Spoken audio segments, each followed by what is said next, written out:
Hi everyone, thanks so much for listening to another episode of Dogman Encounters Radio. I'm Vic Cundiff and I'll be your host for the show. Before we bring on tonight's guest, if you've had a Dogman encounter and would like to speak with me about it, whether in private or on the show, please go to dogmanencounters.com and submit a report. I'd love to hear from you. If you've had a Sasquatch sighting and would like to be a guest on Bigfoot Eyewitness Radio, please go to bigfooteyewitness.com and submit a report. All right, let's bring on tonight's guest. Tonight's guest is Doug. Doug, welcome to the show. Thank you for having me. Oh, thank you for being here. We appreciate it. Doug, please give us a brief bio on yourself. 29 years old, paranormal investigator for the most part on the nights, and I own a construction and roofing business. 2 kids, son and daughter, married, normal guy. Nothing spectacular other than that, really. Served my 4 years in the military right out of high school, came home, and I went in 2008, came home 2012. Best and some of the worst moments of life, but worth every second. It was an amazing time. So, yeah, avid outdoorsman. I love hiking, love camping, swimming, anything, boating, all of that. Hunting, been hunting ever since I was a kid. Won't definitely ever stop that.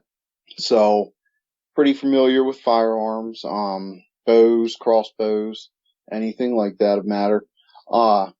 Knew my way around a good tackle box and fishing rod and out on a lake somewhere happy.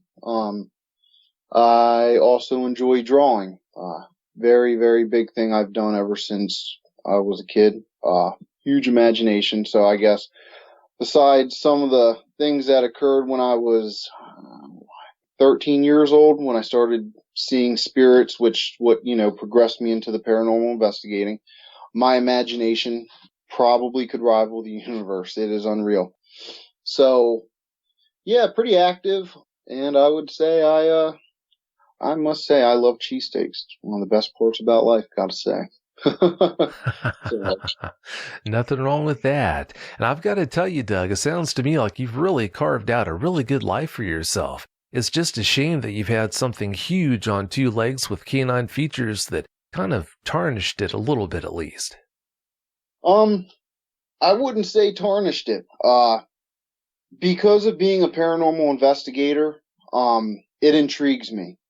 I've never dealt with cryptids. I never knew where I completely stood on that ground, on how much I believed or disbelieved in them. I mean, who walks up to somebody and say, hey, I hunt Bigfoot.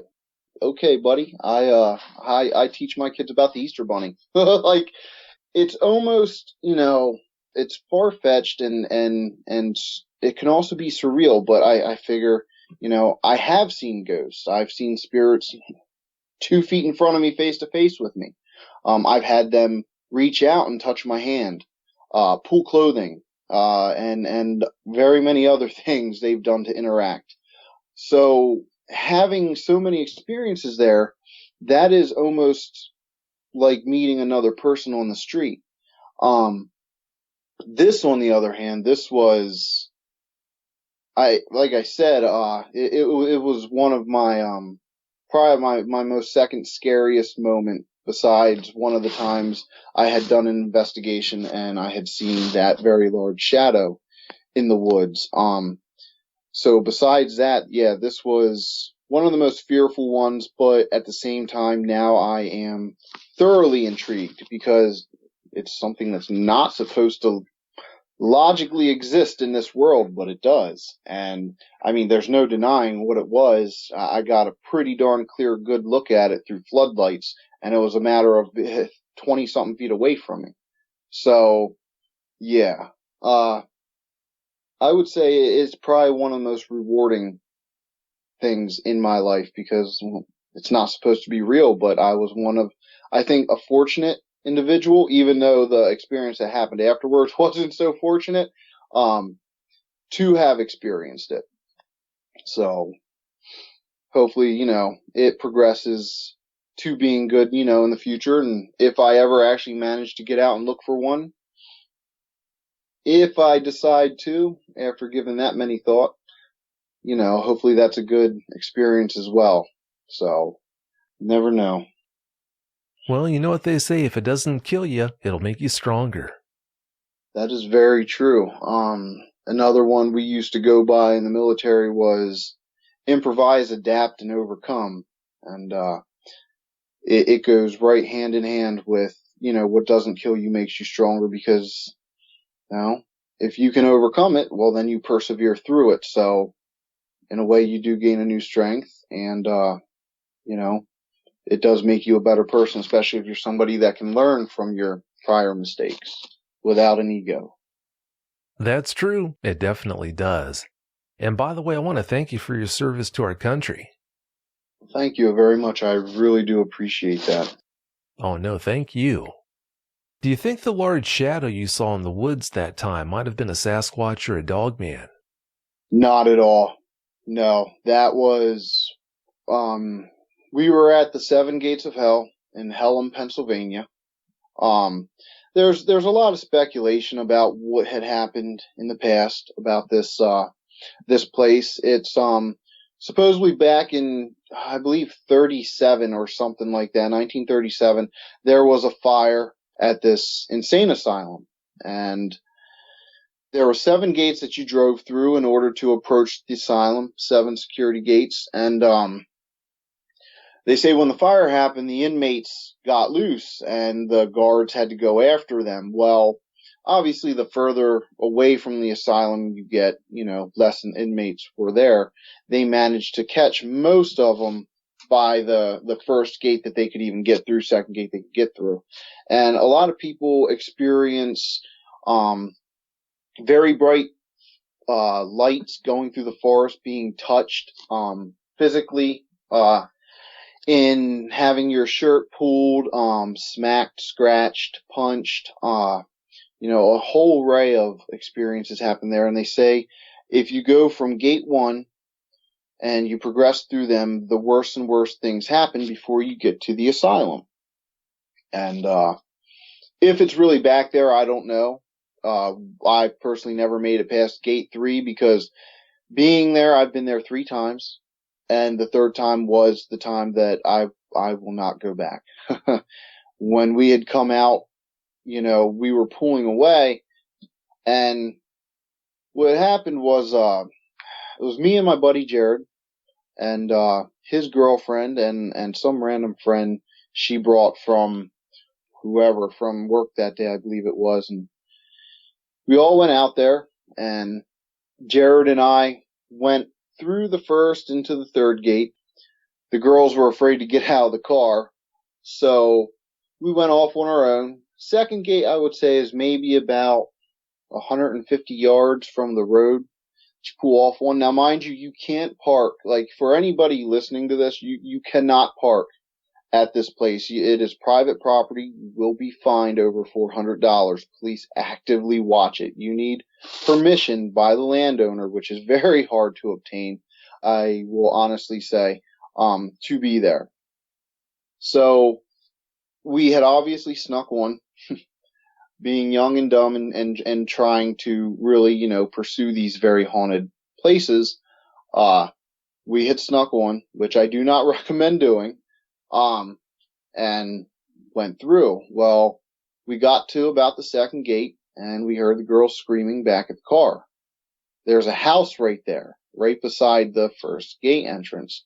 And we ran back because we did not want the girls waking anybody up.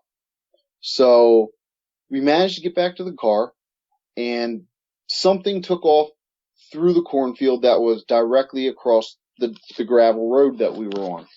And like idiots, it kind of sounded big, sounded like a person, so we figured somebody tried messing with them. So we kind of ran off into the field after it to try to scare them away even more. And whatever it was had stopped. So I grabbed Jared and I told him to stop. And it was not a good feeling. It was like this sinking feeling, like we should just get out of there. So I looked at him. I was like, let's get going. I was like, let's go, dude. And, let's get out of here. Whoever they are, they're obviously, they're not here anymore. So we got in the car, or we started walking towards the car. And whatever it was started coming after us. So we took off out of the cornfield and, hopped in the car, and his girlfriend took off, and down the road, I would say probably about 100 yards, it goes right from gravel road directly into, asphalt or blacktop. And, Kelsey stops the car there, Kelsey being Jared's girlfriend, and she's looking back and she says, guys, do you see that there? And we all looked back, and there was this massive, it had to be 9 feet tall, and it was probably as wide as the car. I don't know what it was, but it was a shadow that was blacker than any black I have ever seen. It gave you the feeling of you're not supposed to know what it is.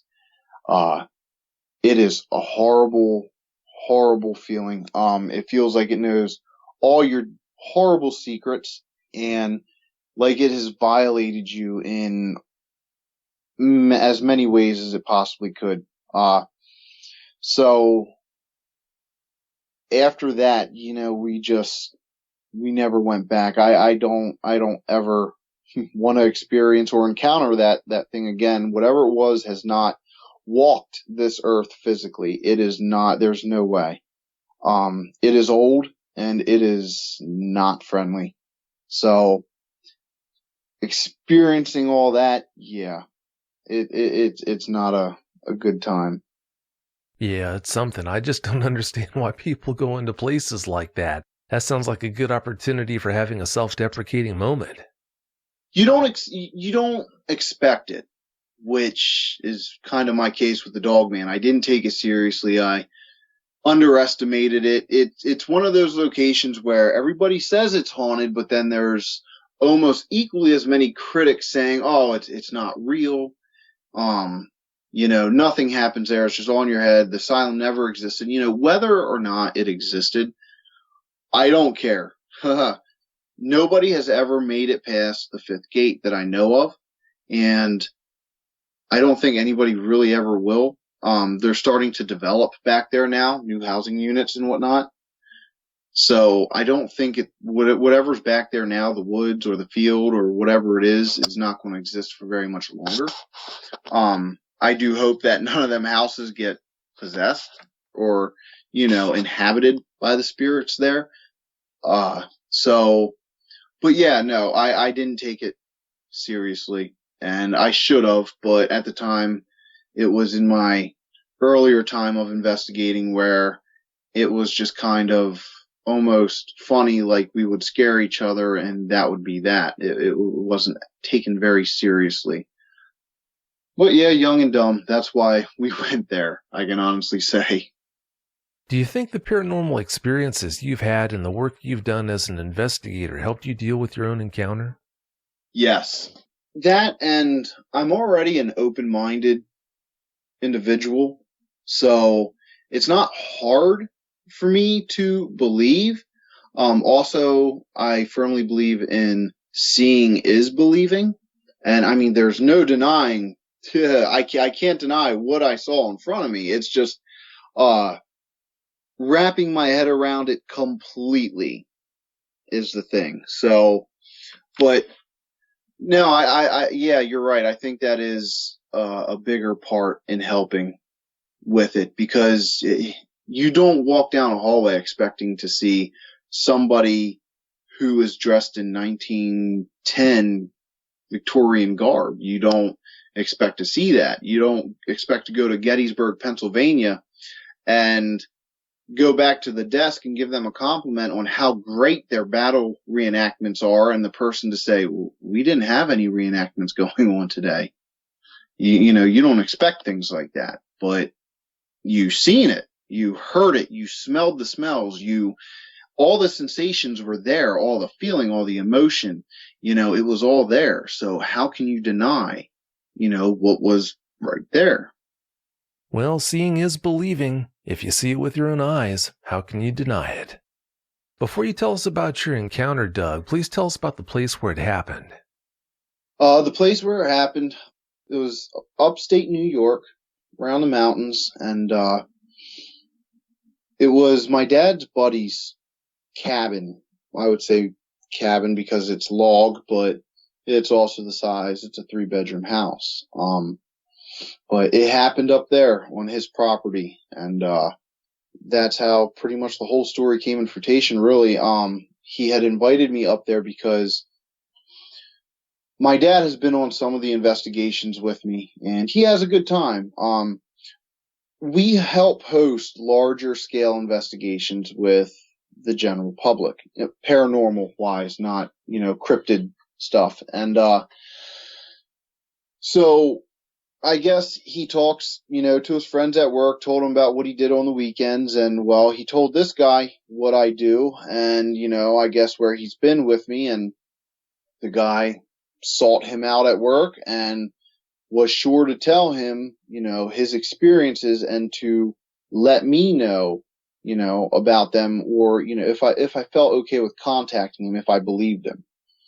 And, it was funny because we were sitting around, my dad and I, and he was drinking a little bit, but he kind of came out with it. And his friend says that he's seeing a werewolf on the property. I was like, well, I've heard of Sasquatch. I've heard of, werewolves in folklore and urban myth and stuff like that. But I never thought in a million years I would have somebody come to me or seek me out, to tell me about this in hopes that I could help with the situation. And intrigued by it, curious and still taking it lightly, which I should not have. I was like, yeah, I'll give him a call, I'll do it. And I did. He told me, that there was this creature, and he said that it is over 7 feet tall, that it is built, like a man, and it has hands, but with claws, and it has, the hocks of a dog, which are the hindquarters, and, the paws. He said that it looks like a giant wolf, like it has a wolf head, and that the hair around its upper, like its shoulder and its head area, is thicker, and down around its lower behalf is thicker hair, but the hair kind of thins out, around the chest and the stomach area, the mid area of its body, as well as its arms, and, that the hair is also thicker down its back. He said its eyes, he goes, I know what animal eyes look like when you shine a light on them. Yeah, they reflect light, but he goes, this was something else. He goes, there was no light outside until I shined a flashlight at it, but I could clearly see its eyes, and they were yellowish amber color. And I was like, well, it sounds like a large dog, but besides the hands, are you sure you aren't seeing a black bear with mange? We have a cabin, myself, my family and I, up in northern Pennsylvania, and there is a 400-pound black bear that, comes around the cabin from time to time. He's a big boy. He is a very big boy. And if he stands up, he's taller than I am, and I'm 6'1". So, I've seen on rare occasions pictures and videos of people who see bears with mange, and from what they describe, it almost resembles a dogman when they stand on their hind legs. But it's not. And he swore up and down, no, this was not a black bear. I know what I'm looking at. It doesn't have mange. It is, I'm telling you, Doug, it is a werewolf. And he goes, if you don't believe me, come up and see for yourself if you're interested. So I did. I went up. I think it was about a couple weeks after he had told me about the incident.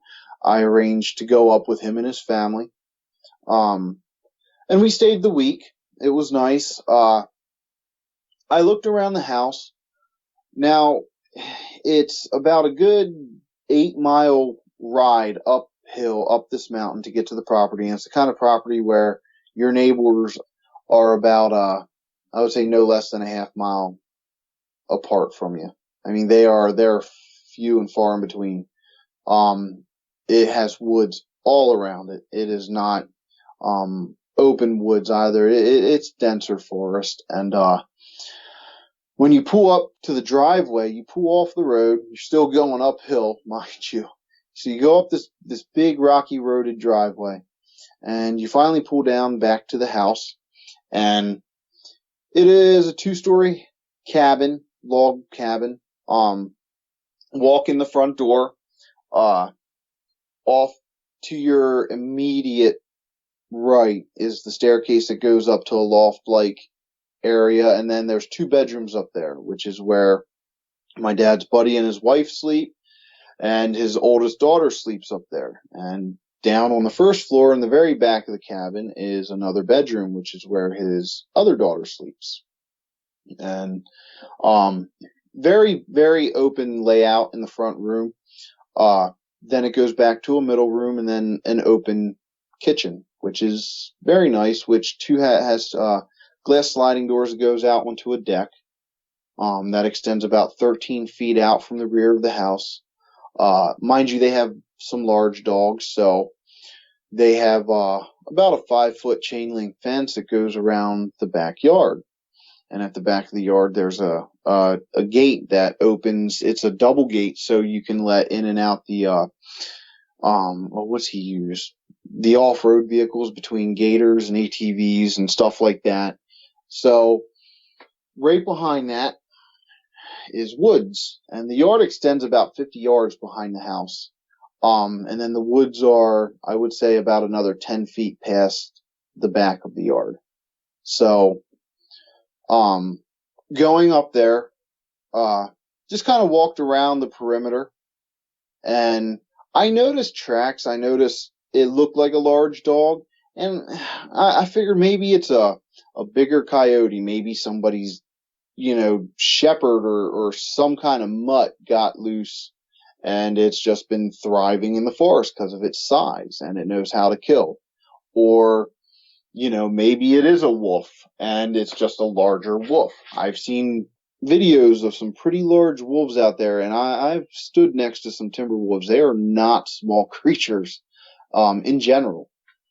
So, I just kind of waved it off, didn't think very much of it, but it kind of reinforced the idea like, hey, there really is a big animal coming around here, and it is not a bear. So that night, nothing happened. The first time going there, nothing happened, but it was a good time. I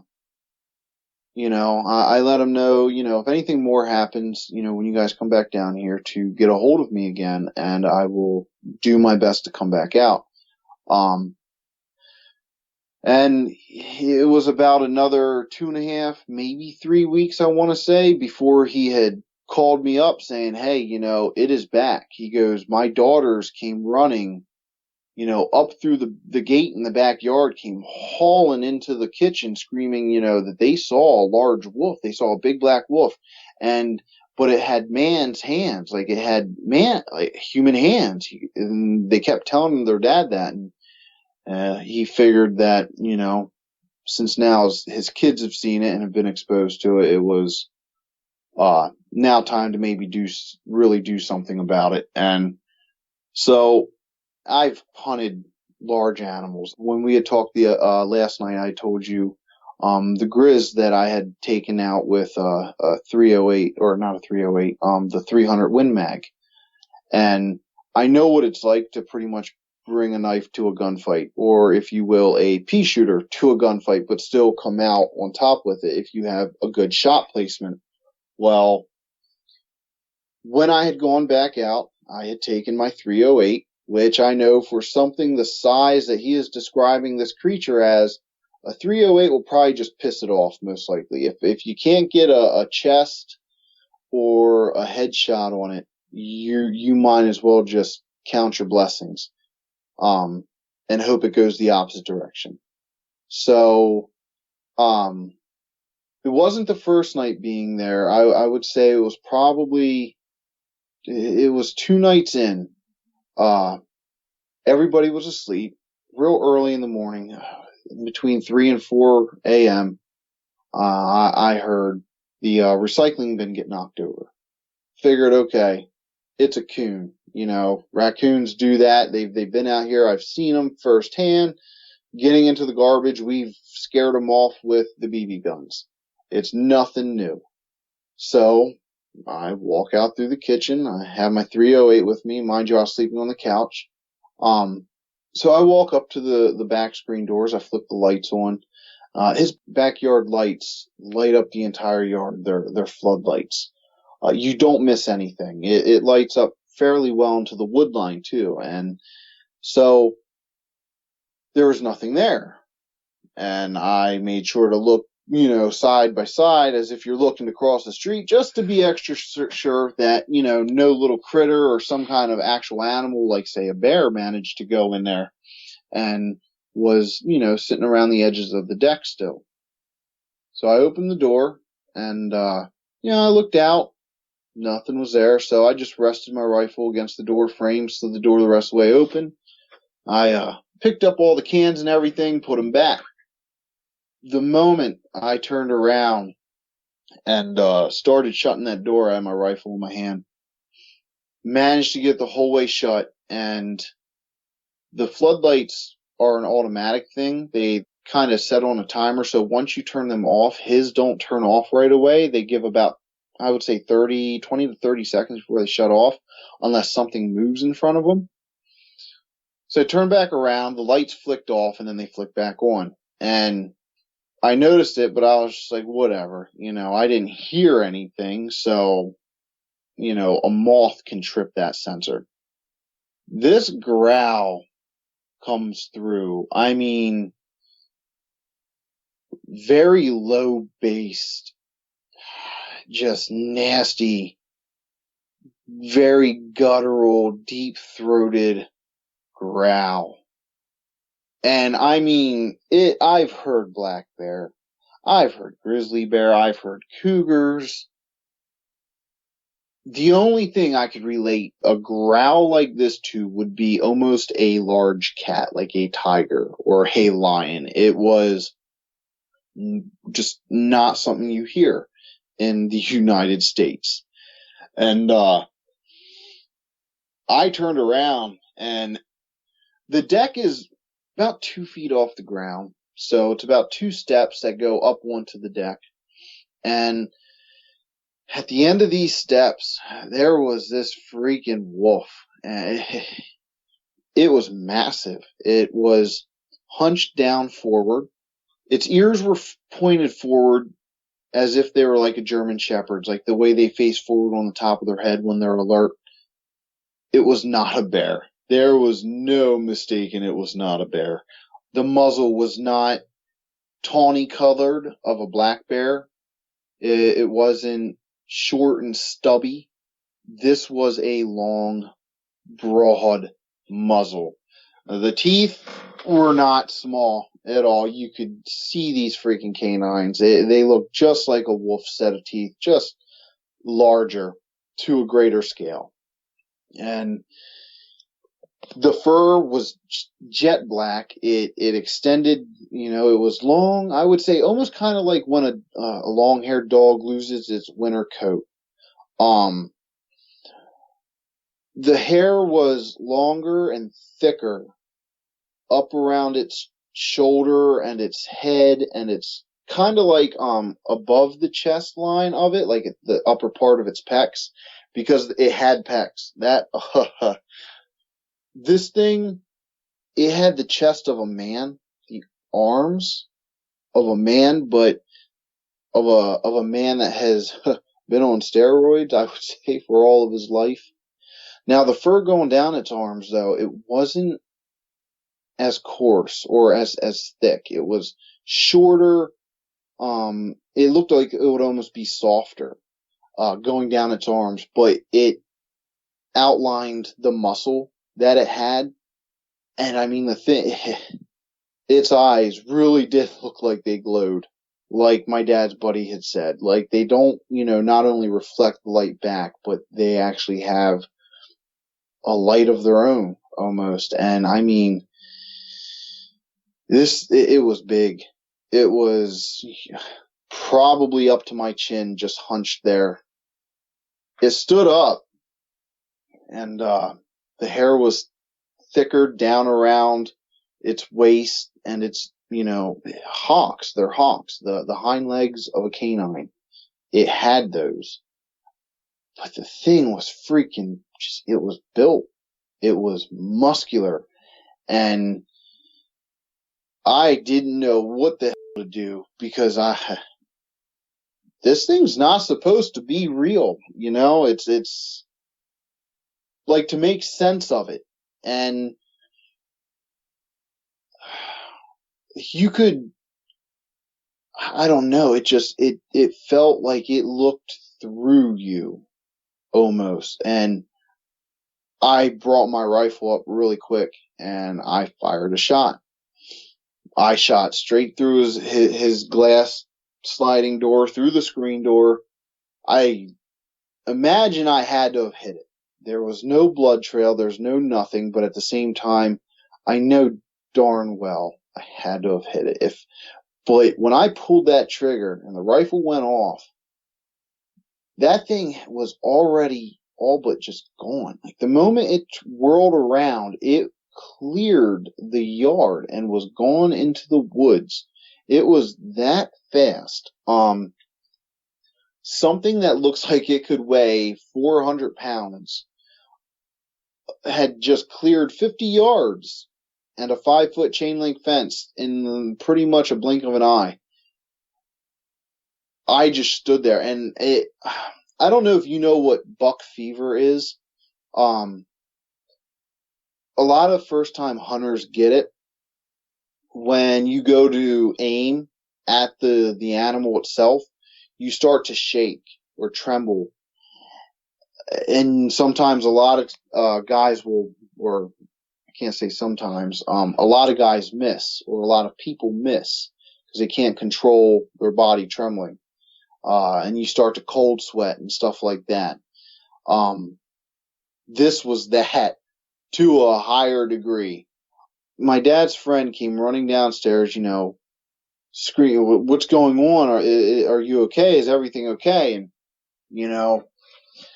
I turned around. I just freaking shaking. I had to put my gun against the wall and sit in the freaking dining room chair, or in the kitchen table.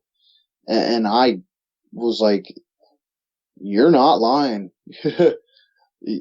But when I looked at him, what I really said to him was, "You weren't BSing me. It really is a werewolf." And he goes, I told you. And he was almost like this happy kid to finally, I guess, have somebody else besides him and just his immediate family see this thing. His wife never seen it. He had seen it, and his daughters had seen it. His wife had yet to see it. And so to have, somebody who is an adult, who he considers logical, in the way they think and the way they look, to agree with him, to validate this. And it was just, I will not forget it. There's no way because this thing it's not supposed to be real. This is like throwing together Arnold Schwarzenegger with a wolf. It is a massive creature, and I feel foolish now, taking it so lightheartedly, especially being a paranormal investigator, and saying that I'm an open-minded person. I should have listened a little more, I feel like, and I should have, put more thought into it. I feel like I was an idiot to take that shot, even though I did it out of fear. I will full-heartedly admit I was terrified. I have seen and done some horrible things in the Army overseas. And this was just out of pure fear. I never shot at something so fast. So when I had told him about it and he got all excited, we waited probably, the whole incident happened, I would say, maybe in a matter of 45 seconds to a minute between shutting that door, hearing that growl, looking at this freaking thing, trying to take in what I was looking at, and then firing that shot off. Happened really fast. And so we waited probably until about 5 o'clock when dawn was starting to approach. He was like, do you think it's okay to go out there? Do you think you hit it? Do you know that you hit it? Are you sure that you hit it? Do you think it'll come back, and will it try to attack us now because you shot it? And, he had all these questions, and I was afraid to go back outside after I had seen it. But I knew we had to at least look to see if there's a blood trail through the yard to validate hitting it at all. And we went down in the yard. We waited until about 8 o'clock, right after breakfast, when we knew it was light out, and it had been hours before the incident happened. And I did not sleep. He did not either. So we went out, we looked through the yard, no blood in the yard, no blood in at least 20 yards into the forest behind the fence and the gate. We didn't venture any further than that. We did not want to. The one thing I noticed about this thing, though, when all of it happened, and which I think also attested to me being lighthearted about it, was when you're in the woods and you're a large predator, or there's a large predator in the vicinity, birds will stop chirping, crickets stop chirping, anything that makes a sound will stop making its sound, out of fear so that they do not be discovered. It's a defense mechanism. And it's a good way to tell when things are around you. If you're out walking in the woods, all the sounds were okay outside. When I had opened the door, the crickets were still going. There were, regular night noises, nothing out of the usual. So when I had shut the door, they were still going. So I didn't really get alarmed. No red flags came up from anything like that. And, so even when we were out in the woods venturing, looking for these blood trails, all the sounds were still the same. Everything was all good. Birds were chirping. Bugs were making their noises. Nothing was out of the ordinary, but it still felt like you were being watched. And I don't know. I want to almost say that just anxious feeling was from seeing this thing, knowing that it's there, knowing that it's out there somewhere in the woods, that I know darn well I'm not going to see it. So we looked around, didn't see anything. I didn't see anything for the rest of the time that I was up there, and I was up there for a week. I went up on a Wednesday, and I had left on a Wednesday. And nothing else had happened or occurred, my rest of the time there. So he thought it was going for good, or hoped it was anyway. And in the following months, I would say it took about a month before anything really kicked up again, because that was when he called me back up and he said, "Hey, I keep seeing it now." He goes, "We were up at the cabin for a week and a half. It was 4th of July weekend. I see it out back. I see it out in the trees. I see it out in the tree line. It moves from tree to tree. I can see its eyes." He goes, "And it's a black shadow, and it is fast."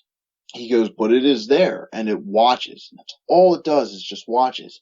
He goes, "It got me annoyed to the point where I walked out with my pistol and fired it into the air. It didn't do anything. I yelled at it. I stood at the end of the deck yelling at it, and it didn't do anything. It just watched." He goes, "And it creeps me out." He goes, "Because now I don't go up there. I don't let the family go into the woods or anything like that." And he goes, we opted to go to Ricketts Glen, which is in Pennsylvania. It is a state park that has waterfalls and everything. It's a very beautiful place, especially in the fall. And he goes, and we opted to go there for the weekend, and we got there. The campsite was paid for, everything. We literally pitched the tent, gathered the wood, got the fire going, and when nighttime came, nobody wanted to stay. So my wife and I packed up our girls and we left. And, I felt bad because now they're putting the property up for sale, or they're very, very much considering it. They haven't gone up there now, since last summer.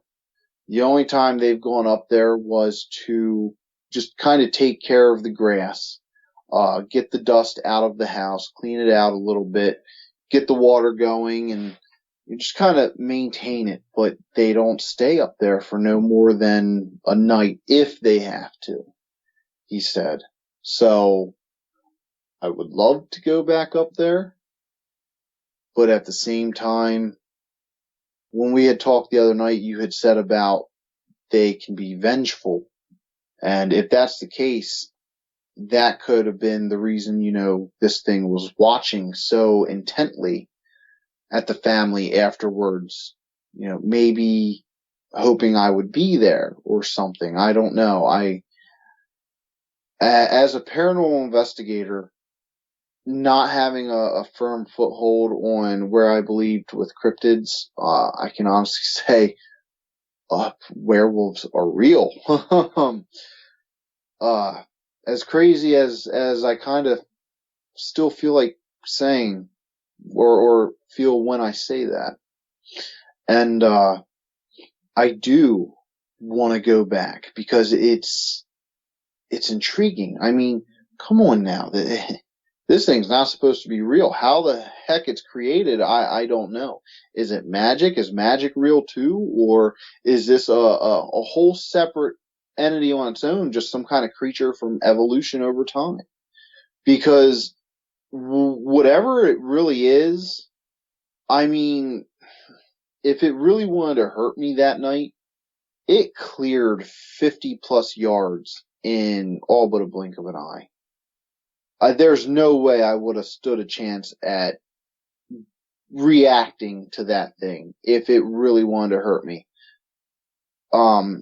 It makes me wonder how long it was standing behind me at the edge of the porch when I had my back turned, shutting the door. I mean, it's only a glass door. It's only a little screen door right in front of that. This thing could go through a wall of a house. The hands on it were just, and yeah, they were hands. They had like, it was weird. It was like almost a paw on the bottom of, like, had extra padding, but the hands were just huge, and they had these freaking big black claws that extended out at the ends of the fingertips. And the size of this creature, it's apex. It is a top predator, and if it was so to set its mind on going after you, you're not getting away. There's very little in this world that could probably stop this thing from achieving its goal. So I feel fortunate for the thing not coming after me when I took that shot. I can honestly say I don't think I breathed the entire time that I was looking at it. I finally breathed when I took the shot and it had turned the opposite direction. The fact that I blinked and it was already gone towards the end of the yard in that little bit of time was really a surreal and very scary moment. But I feel very fortunate to not have the thing have charged me. Like I said, there's nothing I would have been able to do. So, like I said, as an investigator, I want to go up and I want to see it for real. Maybe because if it is able to watch and able to, discern things, that shows a higher intelligence. I want to know why, it appeared. Why does it watch the family? What's its interest in them? Is it, an aggressive animal? Or whatever it is, creature, beast, man thing, whatever you want to call it. I want to know about it, but at the same time, I don't think I would want to go about knowing that one after I shot at it. If not, I had shot it. So, he's still on the fence about selling the property. I don't want to go back up there, but I do. But at the same time, I feel like now really being introduced or exposed to this aspect of life, I kind of want to pursue it elsewhere in a way. Listen to other, encounters, maybe set up game trails somewhere and maybe catch one. I don't know if I'd ever physically want to be in front of one again, though. I don't care how far-fetched these things sound. I don't care how many people laugh at other people who have seen or said that they've seen them. I know what I saw.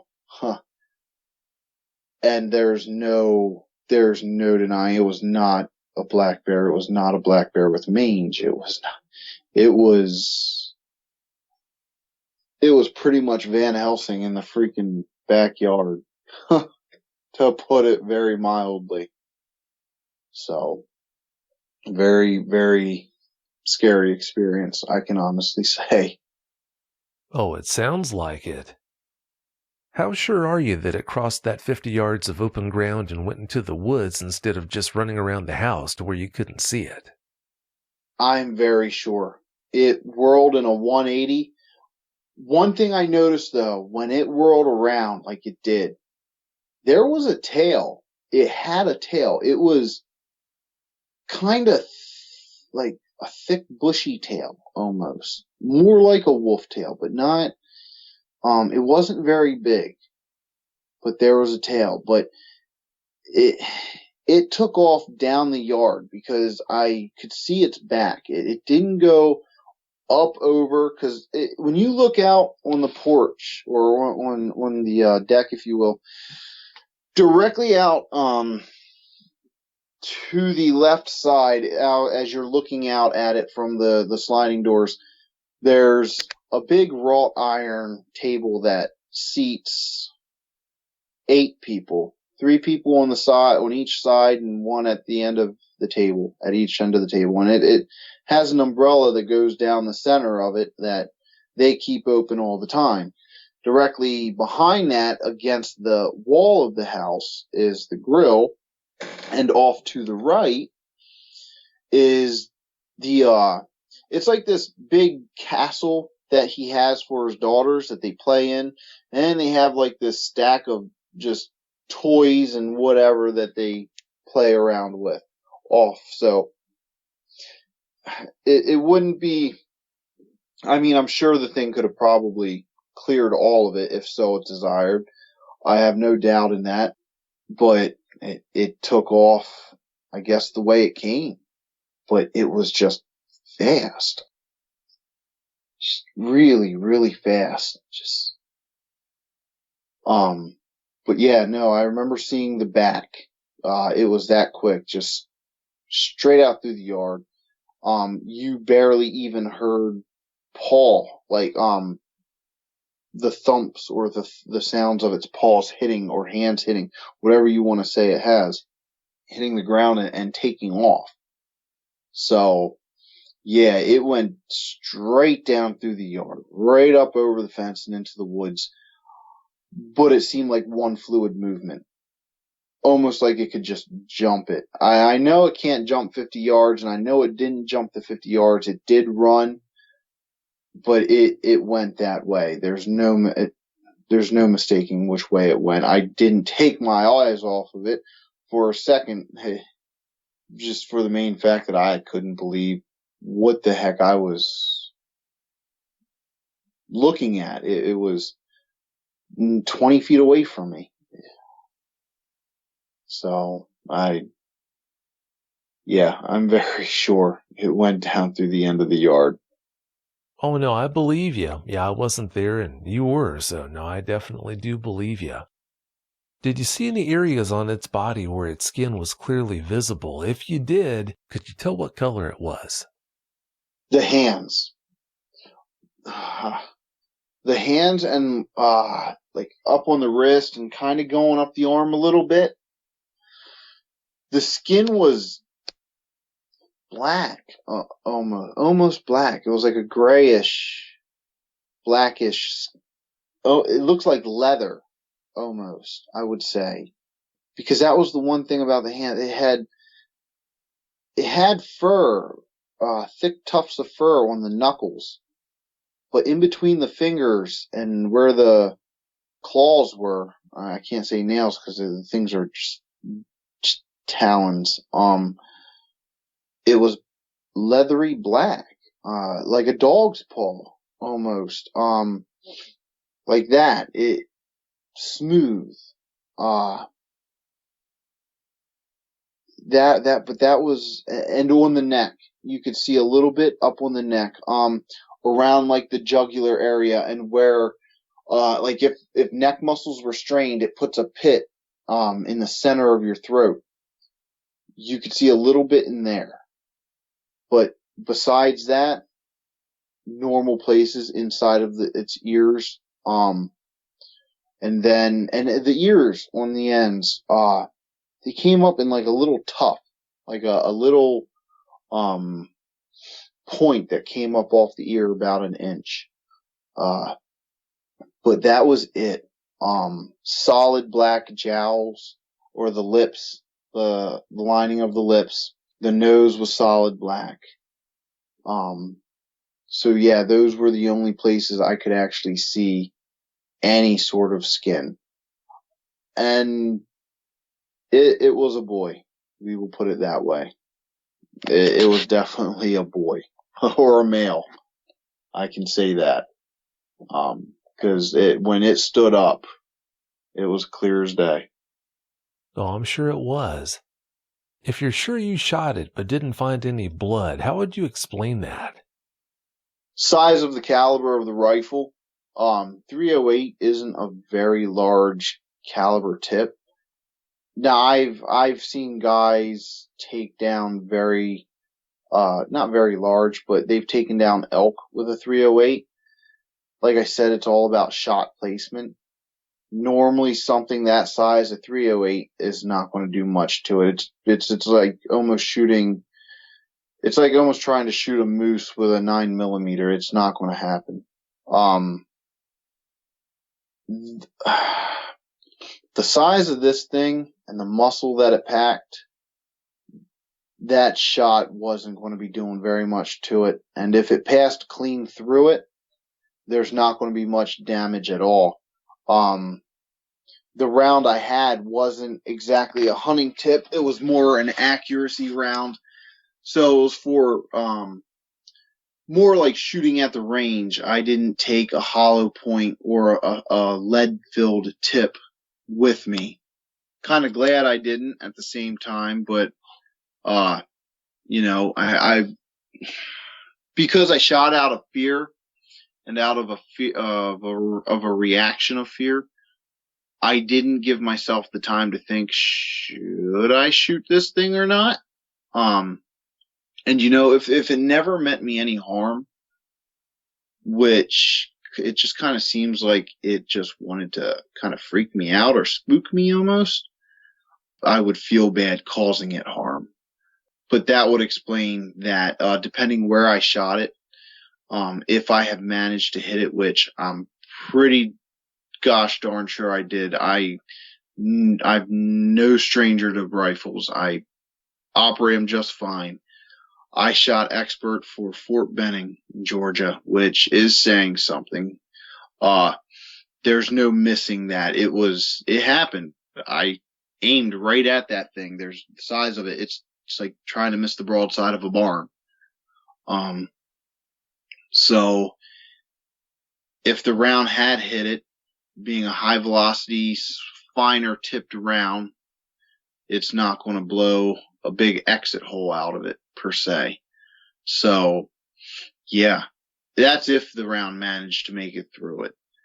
So if I really wanted to cause damage to this thing, if I was really taking it seriously, I wouldn't shoot that thing with anything less than a .338 Lapua or a .50 caliber, just to really make sure that I'm safe and it's not getting up, I hope. But yeah, no, it's a small caliber rifle in comparison to the size of what that creature is. So that's the only thing I can relate to as to why I did not find any kind of blood anywhere. Or just the mere fact that I missed it. But I don't miss what I'm shooting at, and I just find it hard to believe that I missed that thing. There's no way it could have been that fast that it whirled around and I missed it. So yeah, that's the only two things I can think of as to why I didn't see a trail. Or, it was so fast that it didn't really have time to bleed out. Maybe there's a blood trail further in the forest. I don't know. I don't really want to go back and go look for it, though. Yeah, I can't say I'll blame you there. You said that man's first response was to ask if you were okay, but did he seem mad at you later on for shooting out the window in his door? No. I apologized repeatedly for that, and I offered to buy a new door for them and install it myself. But he was like, no, it's okay. He goes, I would have done the same thing. He goes, I'm glad you shot at it, though. He goes, I feel like, it would have been a greater chance of you hitting it. He goes, because honestly, I've never been that close to it yet.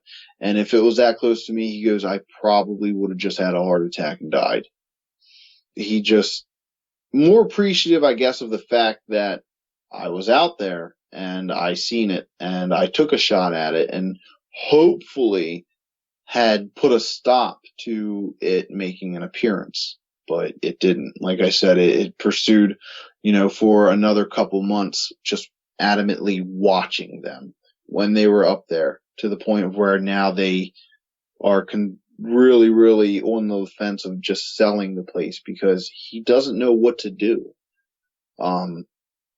It freaks him out. He's now freaked out to go into the woods, which is actually a sad thing. And I'm not going to lie, I am now a little more aware or alert now when I go into the woods, because after seeing it and trying to just get my head around it and validate it for myself 100%,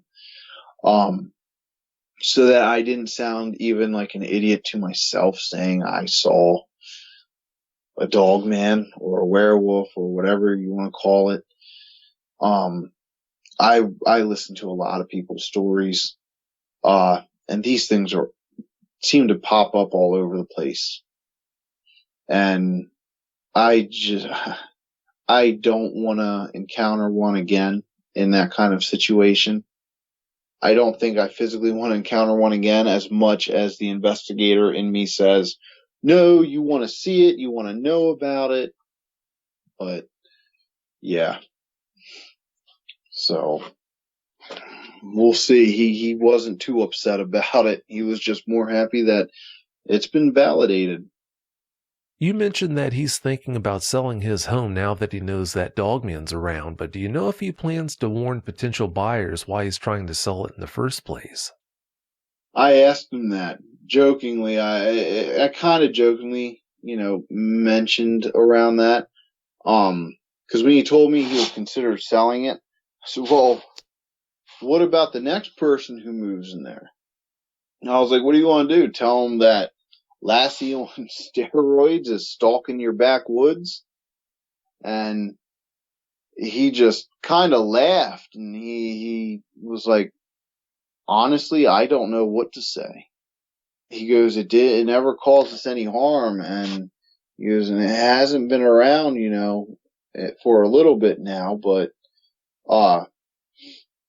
kind of pretty much just touched around it's their problem if they move in. Because really, who the hell is going to believe that you had just seen a werewolf?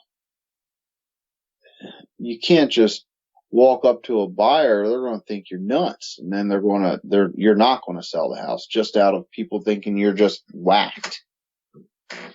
And then let's just say, hypothetically, you do get that one person that says, okay, this guy might be crazy at what he thinks he's seen, but clearly he had seen a very large animal and it has been roaming around. Even that in itself could prevent from selling, the house and the property. So he pretty much touched around. He's not going to tell them. They would just sell it and just try to move on from it. Well, that wouldn't make him any different from most people in that situation. Unfortunately, he's right. If you did let a prospective buyer know about what was going on, they probably would just laugh at you anyways, so I can understand why he feels that way. I completely agree. I mean, I wouldn't want to be in that situation myself to have to come to that, decision, but at the same time, I probably would do the same thing. It might not be the most ethical thing to do, but I could definitely understand it. Do you think he'd be interested in speaking with me about his experiences with it? He wouldn't have to come on the show. We could always keep it between the two of us. I can ask him. He is pretty open to just talking to anybody, really, who's seen it and stuff like that, or who have had encounters of their own, or who will believe him. He'll talk pretty quick to you about it. So I don't see why he wouldn't be opposed to it. Now, I don't want to go and say yes for sure because I haven't asked him. So I can definitely ask him, and I would be more than happy to put you in touch with him. Maybe, you can help him wrap his head around this and give him answers to questions he hasn't, maybe asked me or asked other people from other sites or whatever. Because, he put some serious research into these creatures after he had, these multiple encounters with the thing, especially with it watching like the way it does or has. So I don't see why he wouldn't talk to you. I would definitely tell him it's a good idea. You helped me validate it in my head last night and get past the idea of going and trying to make a peace treaty with it because I had either shot it or I had shot at it anyway. So, but you had said about the vendettas that they can have against people. I don't want to have something like that hunting me down from freaking northern New York the whole way to Pennsylvania. Yeah, that wouldn't be good. And please do let him know about my offer. After all, I'm not a mechanic, I'm not an attorney, I'm not an accountant. I help Dogman Eyewitnesses for a living. This is what I do, so by all means, if he's interested in receiving help, I'm here. I'll definitely let him know. Like I said, I don't see why he would be opposed to it, unless he finally, they really did buckle down and decided to sell the place and wash their hands completely with it, and they just don't want to really talk about it again. His daughters, they have mentioned it to friends and stuff like that, and he kind of jokes with them about it. I guess, kind of disguising the reality of it with a joke. Somebody says an alien, they seen an alien, and then the government goes, oh yeah, there's definitely aliens out there. Let's throw it in the tabloids. Let's make these big things of it. And it just, because so much of a big deal was made about it, it makes it seem that much more unbelievable. So he does that with anybody who his girls tell about it. So he kind of just discredits it in a way. Well, as you know, that's just a coping mechanism. It doesn't do anything to help actually solve the problem, but I guess it does help you to feel better, at least for a short while. Well, Doug, it's about time for us to get out of here, but before we do you have any closing comments you'd like to share?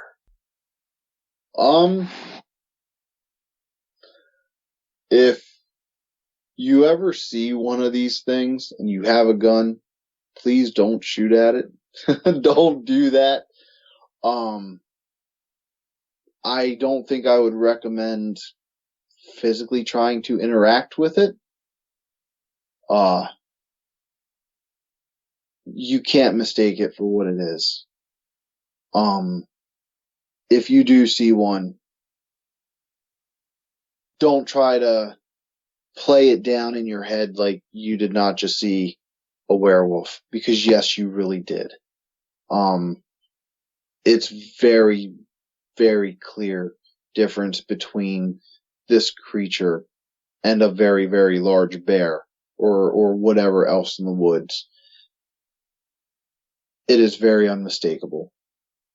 If you see it, I would recommend to be as calm as you can. It's not good to run from a predator. Don't turn your back on a predator ever. Walk backwards slowly, but always keep your eyes on it. Don't try to scare it or anything or make yourself seem bigger like they say with bears. Because when you see this thing, I promise you, you will realize how insignificant you really are. It is a very top predator. How people don't see them more often, I don't know. Or these people just haven't said, like you said last night, not many people are going to come out and say, hey, I seen this. So I'm sure, there's a lot more people out there who just haven't admitted it yet. But admit it to yourself when you see it, and don't overreact or don't panic. Try to stay calm and just back away from it. I don't know what else I can say other than, treat it with respect. Because if it decides to go any further, there's nothing you could do. So, just have respect for it. Well, that's all very well said. Doug, I want to thank you so much for coming on and sharing that experience with us. I really do appreciate it. Thank you for having me. And thank you for just helping me get my head around it a little bit. Being a paranormal investigator, I'm used to the weird and creepy. But this kind of took me a little past the weird and creepy a bit. Oh, I can understand how it would. Well, Doug, thanks again so much for your time. Have a great night. If you've had a Dogman encounter of your own and would like to speak with me, whether in private or on the show, please go to dogmanencounters.com and submit a report. I'd love to hear from you.